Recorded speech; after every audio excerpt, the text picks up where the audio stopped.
Bonjour et bienvenue dans cette capsule dédiée aux assurances liées au voyage. Si nous abordons ce sujet dans le cadre de votre formation, c'est parce qu'il est obligatoire de parler des assurances avec le client. Si on oublie d'en parler, ça peut se retourner contre nous. Il faut mettre par écrit que la discussion au sujet des assurances a eu lieu, une case à cocher disant que le client ne souhaite pas souscrire d'assurance est signée en dessous. Le vendeur doit faire prendre conscience au client de la nécessité de contracter une assurance assistance.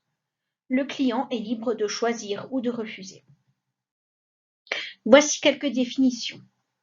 Une assurance est une activité qui garantit un risque et qui se concrétise par une indemnisation financière en cas de préjudice subi par le voyageur. L'assistance permet au voyageur de disposer de différents services sur son lieu de séjour ou de bénéficier d'une aide concrète lors d'une intervention dans une situation d'urgence. Par exemple, vous êtes au sport d'hiver et vous vous cassez la jambe. Vous êtes coincé par terre et vous avez besoin de quelqu'un pour vous ramasser.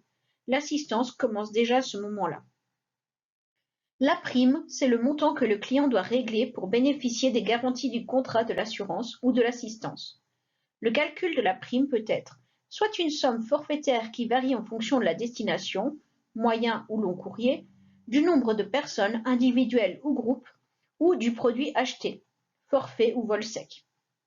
Soit un pourcentage à appliquer au montant total du voyage et qui varie en fonction du prix du voyage, de la destination et du type d'activité pratiquée. Par exemple, pour rester sur un transat en Espagne en all-in, ce sera une somme forfaitaire.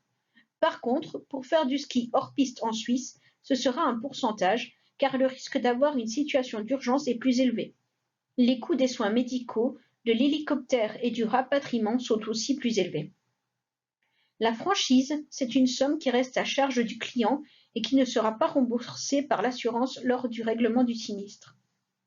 Les clauses, ce sont les conditions énoncées dans le contrat et qui détaillent le fonctionnement d'une garantie ainsi que les engagements à respecter de la part de l'assuré et de l'assureur.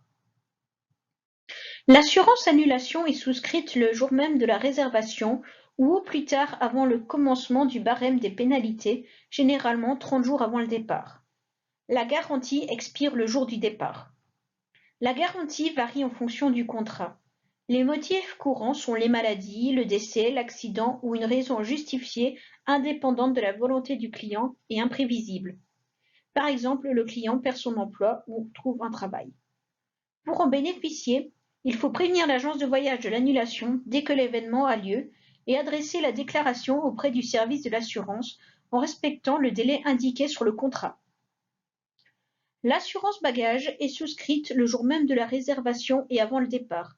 Elle couvre le vol, la destruction totale ou partielle, le retard ou la non-délivrance des bagages. Sont exclus les billets de banque, les documents et les objets d'art. Les indemnités sont limitées et calculées sur base du prix d'achat.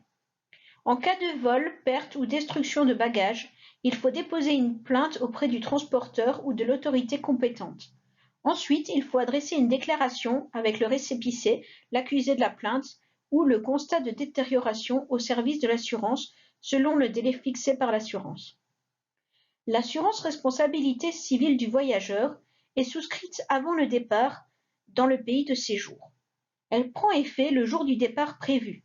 Elle couvre les dommages corporels, matériels ou immatériels résultat d'un accident provoqué par l'assuré à un tiers.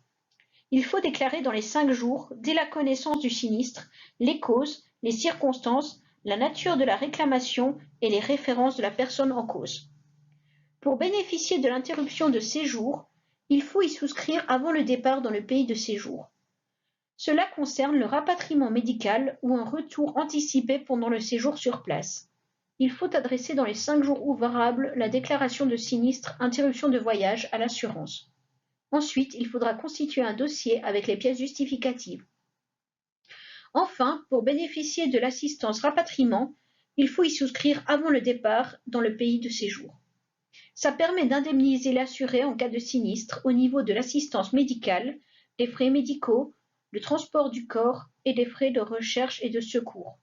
Ce sont des contrats d'assistance temporaire ou annuels.